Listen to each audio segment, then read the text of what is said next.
நலத்துடன் வளத்துடன் வாழ்க. நம்ம இன்றைக்கி நூல் பரோட்டா பண்ண போகிறோம். பாருங்கள் எவ்வளோ நல்லா சூப்பராக வந்திருக்குன்னு.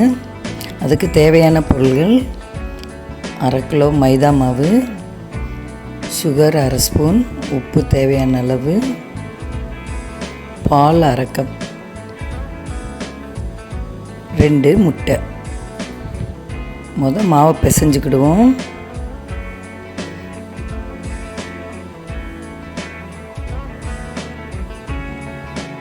எல்லாம் போட்டு நல்லா கலந்து விட்டுட்டு பால் ஊற்றி எல்லா பக்கமும் நல்லா பால் போட்டிருக்க மாதிரி நல்லா மாவு ஃபுல்லாக கலந்து விட்டுறணும்.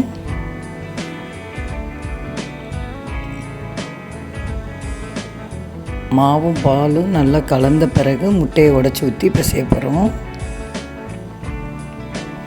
கொஞ்சம் எண்ணெய் ஊற்றிக்கலாம்.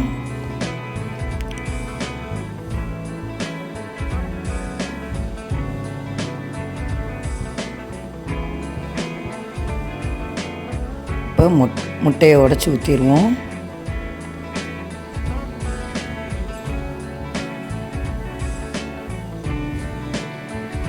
நம்ம எப்பயும் போகிற பரோட்டா மாதிரி தான். அதை நம்ம விரித்து விட்டு அதை மடித்து எடுத்து பண்ணுற பக்குவம் தான் அந்த நூல் பரோட்டா வரும்.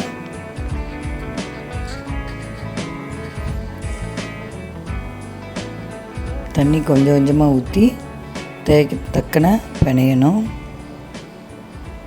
நல்லா சாஃப்டாக வந்துடும். ஒரு 20 நிமிஷம் நல்லா பிசைஞ்சிக்கிட்டே இருங்க. நல்லா மாவு அப்படி குத்தி குத்தி பிணையிற மாதிரி அமுக்கி அமுக்கி அமுக்கி நல்லா பிணையணும். 3 மணி நேரம் அதை மேலே எண்ணெய் தடவிட்டு 3 மணி நேரம் ஊற வைக்கணும்.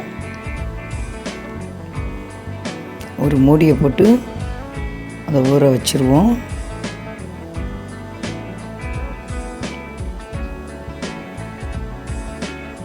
இதுக்கு சிக்கன் கிரேவி, சால்னா எல்லாமே நல்லாயிருக்கும். 3 மணி நேரம் ஆயிடுச்சு. இது தேவையான அளவு பரோட்டா என்ன அளவு தேவையோ அந்த அளவுக்கு மாவு உருண்டை போட்டு மறுபடியும் எண்ணெய் தடவி மறுபடியும் 1 மணி நேரம் ஊற வச்சுருவோம்.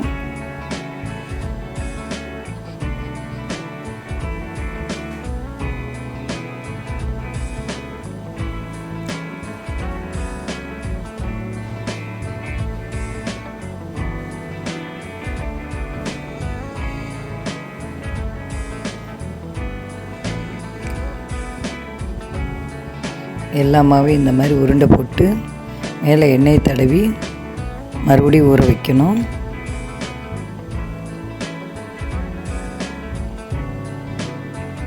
கொஞ்சம் மேலே எண்ணெய் ஊற்றிட்டோம். 1 மணி நேரம் ஊற வைக்கணும். மறுபடியும் ஒரு மூடியை போட்டு மூடி வச்சுருவோம். 1 மணி நேரம் ஆயிடுச்சு. இப்போ பரோட்டா பண்ணுவோம்.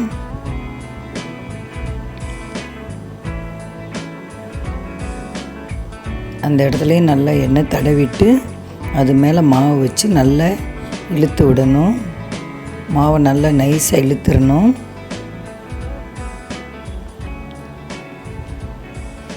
ஒரு பிளேட்டில் நல்லா எண்ணெய் ஊற்றி வச்சுட்டு பரோட்டாவை நம்ம செஞ்சு அது மேலே தான் வைக்க போகிறோம். அந்த மாவை பரோட்டா பண்ணி அது மேலே தான் வைக்க போகிறோம்.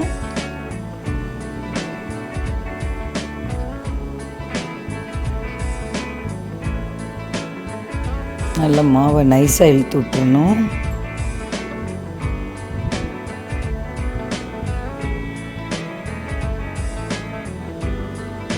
அதை லைனாக நம்ம கட் பண்ண போகிறோம். ஒரு பிளாஸ்டிக் கத்தி மாதிரி வச்சு கட் பண்ணிங்கன்னா ஈஸியாக இருக்கும். பாருங்கள், அப்படியே அடுத்தடுத்து கோடு தான் போடுறோம்.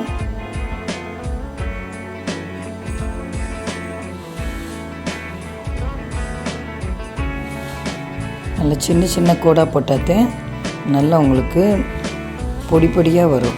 நூல் மாதிரி வரும் பரோட்டா பார்க்குறதுக்கு. கூழ் கொஞ்சம் பெருசு பெருசாக போட்டிங்கன்னா சாதாரண பரோட்டா மாதிரி இருக்கும். அடுத்தடுத்து சின்ன சின்னதாக கட் பண்ணிடுங்க.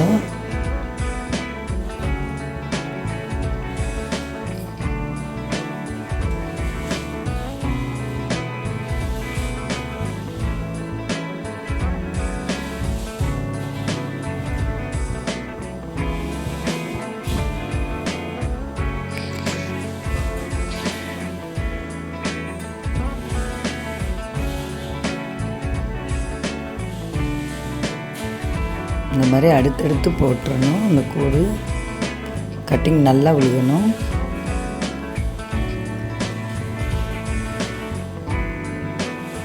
நல்லா கட் பண்ணால் தான் அது நூல் நூலாக நல்லா வரும்.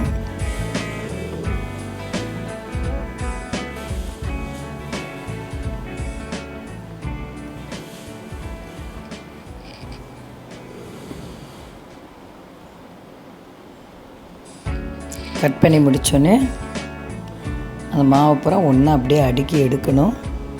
எடுத்து எல்லாத்தையும் மறுபடியும் ஒரு சுற்றிட்டு அப்படியே ரவுண்ட் பண்ணி மறுபடியும் லைட்டாக ஒரு தேய்ச்சிட்டு தோசை சட்டியில் போட்டு எடுக்கணும்.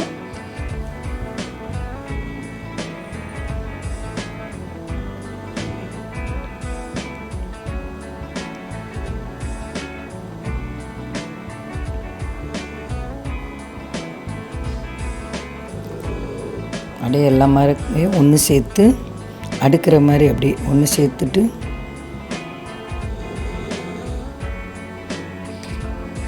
அதை நல்லா அப்படியே சுற்றி விட்டுறணும்.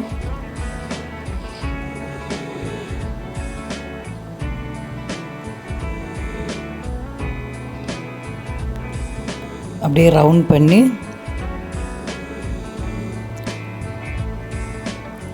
லேசாக தேய்ச்சிட்டு தட்டில் எண்ணெய் ஊற்றி வச்சுருந்தோம்ல அந்த எண்ணெயில் எடுத்து வச்சிடணும். அதுக்கப்புறம் நம்ம தோசை சட்டியில் போட்டு எடுத்துடலாம்.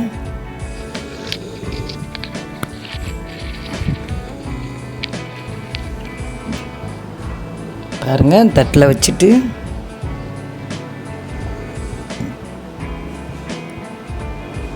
அடுத்தடுத்து எல்லாமாவே இந்த மாதிரி தேய்ச்சி எடுத்து வச்சுக்கலாம்.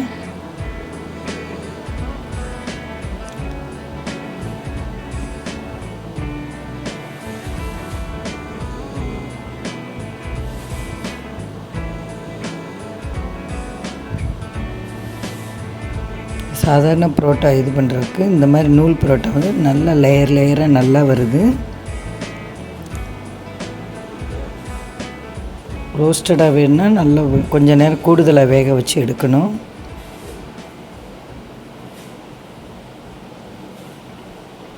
வாங்க தோசை சட்டியில் போட்டு எடுத்துருவோம்.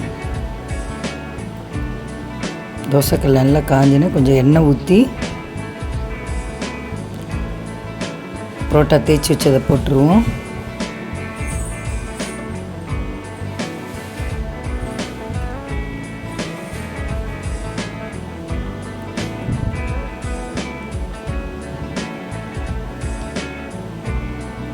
பரட்டி விட்டுட்டு நல்லா வேக வச்சு எடுத்துக்குவோம். தட்டி நல்லா சூடு ஏறின பிறகு ஒரு ஸ்பூன் எண்ணெய் ஊற்றிட்டு போடுங்க. போட்டு அடுத்து திருப்பி விடும்போது மீடியம் ஃப்ளேமில் வச்சுக்கோங்க. வச்சுட்டு நல்லா பெரட்டி விட்டு வேக வைக்கணும். அப்போ தான் இந்த மாதிரி பொன்முருவலாக நல்லா வேகும்.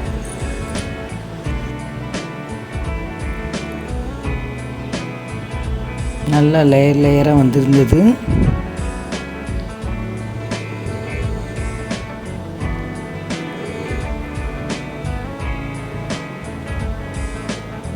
நமக்கு எத்தனை பரோட்டா தேவைன்னு கணக்கு பண்ணி நீங்கள் மாவு பிசைஞ்சுக்கலாம்.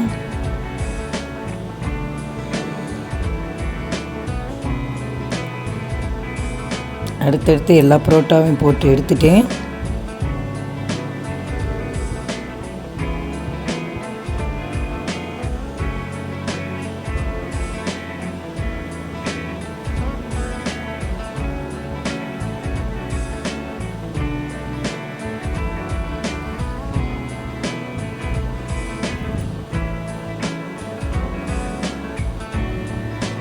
நல்லா வந்திருந்தது. பாருங்கள், நான் பிளேட்டில் எடுத்து வச்சு அதை மொத்தமாக அடுக்கி வச்சு நல்லா 2 தட்டு சுற்றி விட்டு நல்லா தட்டி விட்டு பொழு பொழுன்னு நல்லா வரும்.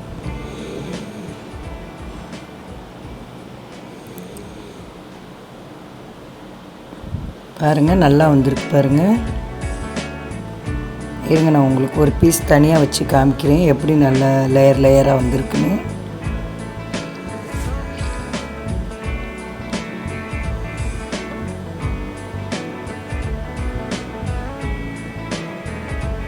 கொஞ்சம் நான் ரோஸ்டடாக எடுத்தேன். பாருங்கள், நல்ல லேயர் வந்திருக்கு பாருங்கள்.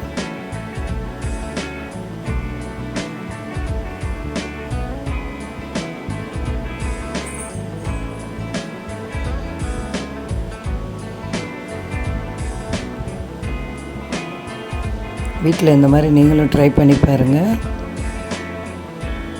நல்லா வரும். உங்களுக்கு கொஞ்சம் சாஃப்டாக வேணும்னா கொஞ்சோண்டு பேக்கிங் சோடா போடணும், லைட்டாக போடணும். பேக்கிங் சோடா அதிகமாக சேர்த்துறாதீங்க.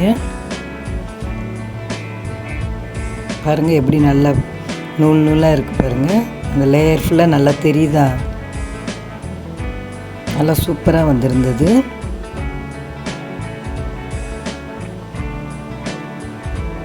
சப்ஸ்கிரைப் பண்ணுங்கள், லைக் பண்ணுங்கள். தேங்க்யூ.